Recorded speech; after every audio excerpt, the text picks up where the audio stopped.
To insert a checkbox in Excel, you need to enable the Developer tab on the ribbon. To do this, click on the File tab in the top left corner, then click on Options. In the Excel Options dialog box, select Customize Ribbon from the list on the left. Then, check the box next to Developer in the list on the right and click OK.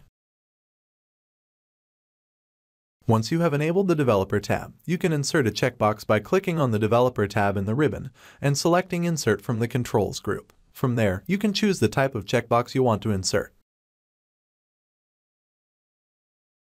You can also format the checkbox by right-clicking on it and selecting Edit Text. Now you can adjust the text that appears next to it. And that's how you insert a checkbox in Excel. I hope you found this tutorial helpful. Feel free to check out the free playlist in the description below to learn more about Excel. If you have any questions or suggestions for future videos, leave them in the comments below. And don't forget to hit that like button and subscribe for more Excel tips and tricks.